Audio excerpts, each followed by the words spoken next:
You're listening to the Options Insider Radio Network, the home of the Options Podcast. For more quality options programs, visit theoptionsinsider.com or search for Options Insider Radio Network in your podcast provider of choice. Listeners can also access all of our programming through our mobile app available in the iTunes and Google Play stores. Select programs are also available via live stream at mixlr.com/options-insider. That's mixlr.com/options-insider. Don't forget to follow along with your favorite programs and submit your own questions for the hosts at twitter.com/options, stocktwits.com/options, facebook.com/theoptionsinsider, or via questions at theoptionsinsider.com.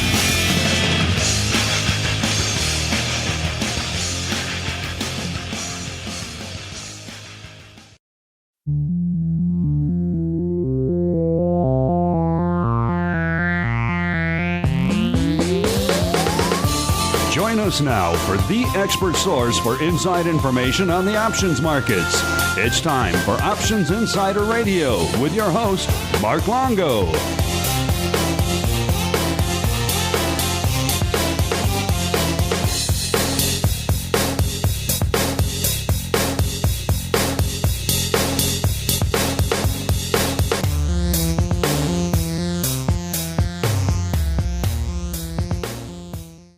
Welcome back to Options Insider Radio, the interview program here on the old network where we welcome on guests from throughout the world of options and derivatives and proceed to pick their brains for the benefit of you, the listener. My name is Mark Longo. If I'm coming at you from a little bit different place, I'm coming at you from not from our studio in Chicago, but from scenic and usually scenic and sunny, not so much today, Miami, Florida here for the Options Industry Conference 2019. We have a great slate of guests lined up for you. Hopefully you guys are enjoying all the content that's been hitting the network all week, and we'll continue probably into next week as well. There's so many great guests lined up, including our next guest. He's a newcomer to the program and indeed to the network. He is Ryan Bellinger-Sala. He is the co-CEO at Gatsby. Ryan, welcome to the program.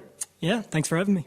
And Ryan, as we are wont to do with all of our first-timers here on the network, why don't you go ahead and give our audience a little bit of an overview of your background in the options and derivative space, as well as an overview of what the heck is Gatsby? Sure. So I actually don't come from trading or derivatives at all. I come out of investment banking.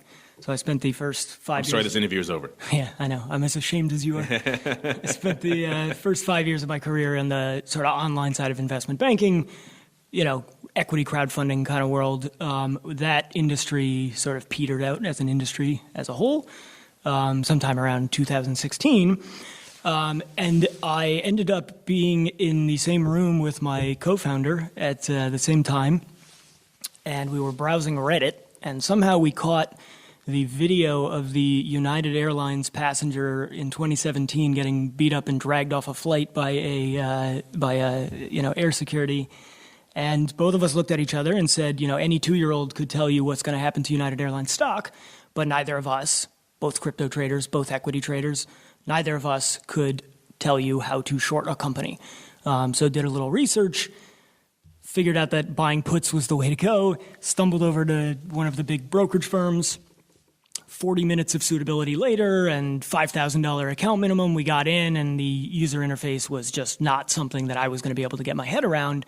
And that got us thinking that, options are a very powerful tool for young investors. They tend to be opinionated, they follow the news, they generally have small amounts of money that they want to dial up the leverage on. But adoption of options has been low traditionally, and it's specifically low among millennials. Our goal is to try to strip out the jargon and reimagine what a pure options platform looks like in 2019 in a way that makes it approachable to your average equity trader or crypto trader. So it's essentially, I guess, a scaled-down, focused version of options, stripping away no iron condors, no obtuse terms like that, and trying to make it a little more, I guess, like I said, approachable for a new clientele? Exactly. And we see ourselves in the lineage of the last round of pure options brokerages, right? So there was Options House, Options Express, Thinkorswim. We really believe that they've all been kind of gobbled up and it's time for... They are all past tense now, yes. Yeah, exactly. And, historically, the platforms that move the needle in the options market, the guys that bring new people into the space are the pure options platforms. So, we have a little bit of a different take on it. We're trying to bring, we're kind of going after the bottom of the pyramid, trying to bring new traders in. But at the same time, we do see ourselves as, another pure options brokerage platform. So you had this idea, you had this eureka moment. Everyone has a eureka moment. Yours was watching a man get beat up on a plane, which is interesting, but they come in all different shapes and sizes. Inspiration. So you had this moment. How did you proceed from there? Did you go make an app? Did you go out and try to raise funding? What was the path to starting Gatsby? Yeah, so I spent about a week kicking the idea around, and the first thing I did was admit that I just don't know enough about options to start a company on my own, which is a tough thing for millennials to do, admit they don't know something, but I did it. And the first thing I did was went out and found basically the guy who ran options strategy for Goldman Sachs in New York for a decade, and his name is Alex Wohl. Pitched him the idea, he loved it immediately. Came in, he was our first investor and has been a very hands-on advisor to the company for, the last year. After him, so we kind of picked his brain, spent the better part of 3 months pulling ideas out of his head and putting them into, the very beginning stages of an application. And then we actually went over to Techstars, which is a business accelerator that operates in a whole bunch of cities. The next Techstars program to start. We're kind of moving real fast at this point. So the next Techstars program to start was the London Barclays program. So we went over to London, spoke to the MD of the London Barclays Techstars. Program started in 3 days, and he told us, if I can get you into the program, will you move to London in 3 days? So we said, absolutely, went home, both told our girlfriends that we were moving to London for 3 months, and that kind of kicked off our fundraising history. And since then, we've raised about $1.2 million, just closing out our seed round now, and the plan is to use that to get our broker-dealer online and then to do a general launch sometime in before the summer. We've seen approaches like this in the past. I think most recently, Trading Block tried it. Because you're right, the terminology is obtuse. It's not exactly approachable for a new class of investor. So instead of saying, hey, do you want to buy a call, just say, hey, are you bullish? Is that kind of the approach you're taking with, what is your outlook on underlying X? And then here are some suggested ways to do it. Is that how you're going about it? Yeah, so we are broker-dealer, so we're not allowed to give too much advice. But what we want to kind of demonstrate to people is that options at their core, at least long options, are relatively simple. They seem, daunting. They're very difficult to feel comfortable with. But at their core, there's really only 4 decisions that you have to make. So we've really boiled the process down to pick a company, puts or calls. The platform is long options only, so you're buying puts, buying calls. Pick an expiration date, and pick a strike price. And once you get through those 4 steps, the last screen before you execute your order is a table of possible outcomes. And those possible outcomes they use historical data to say, here's where you lose all your money, here's where you break even, here is where you make a little bit of money based on historical data, this happens some of the time, and then here's where you make a lot of money, the things that happen rarely but do happen. And that's kind of where we see people's eyes light up and say, oh, this was a simple enough process, and our goal really is to make the process of getting in, registering, opening an account, funding, and trading happen in less than 2 minutes. And so I imagine since you're going for that millennial audience, it's going to be primarily app and mobile based, or is it going to be? It's mobile only. It's iOS and Android. There is no web app for now. That's probably going to be the case for the near future. I'm sure at some point we'll put a web app together, but for now it's iOS and Android. And obviously, Robinhood's going after that same audience. They have an options offering now. Do you guys see yourselves really as the sole options focus and the lack of jargon? Is that really where you guys see yourself as differentiating yourselves? Yeah. So the biggest differentiator is the social aspect of Gatsby. That's a really important part of the platform, is getting trade inspiration and sort of crowdsourcing your due diligence based on what other people on the platform are doing. Robinhood, I love Robinhood. I'm a Robinhood user from day one. Robinhood is onto bigger and better things. Robinhood is, they're looking to become a bank. They're growing their platform. They really don't need more millennial customers. They need bigger customers and bigger accounts. So you've seen in their options product, it really is a professional options product. It's got the whole chain in there. It's got the Greeks in there. It's limit orders only. It is really trying to bring customers over from other brokerage platforms. We are, sort of in the mode that Robinhood was in back in 2014 when they were in account acquisition mode. And obviously, one of the ways Robinhood got the ball rolling was with their zero commission structure. Are you guys looking for something similar, or how do you guys? Same thing. No really? commissions. No Yep. commissions. So obviously, the other side of that is then how do you make the money? There's kind of a couple of ways to make money in the business, right? You charge the client, Sure. or you sell the order flow, right? Yeah. So is it going to be a payment for order flow type deal? It is. Yep. I mean, our plan is to meet the execution of every other brokerage, do the same level of price improvement that everybody else is doing. I really fundamentally don't believe that. I myself am not against the concept of payment for order flow. Most of my orders when I trade are small. I really don't want to pay the commission. And without calling anybody out, many of the big brokerage firms are actually double dipping. They're charging the commission and they're selling the order flow. I believe that payment for order flow is a fundamentally better way to price trading in a world where there's a lot of small trades and there's no commission. With that said, I do believe that there was a misstep in the zero commission world where people were trying to hide the payment for order flow. Everybody knew it was going on, and by and large, I think people are okay with it. We aren't going to hide it. We're going to be very open about our 606 reporting and where we send orders and what our price improvement metrics are. But at the end of the day, that's how we plan to make money. Yeah, Robinhood definitely did not do themselves any favors by coming out and being very against that practice while they were still doing it at the same time. So at least if there's some transparency to what you're doing, because you're right, every other major broker here has been selling their flow for a decade or so, or if not longer. So it's not exactly a hidden practice, but you're right, it is sometimes it's a controversial, to say the least. I know I heard a rumor that you were on a panel with Mr. Amberson this morning talking about entrepreneurship in the option space. How did that go? It was good. I think I was a little underdressed, but the only person not wearing a suit. But for an 8 a.m. panel, it was a lot of fun. So we kind of talked about what are the challenges of starting a firm in the option space. And for me, it really focused on what are the challenges of starting a brokerage firm from scratch and doing your best to kind of keep costs down.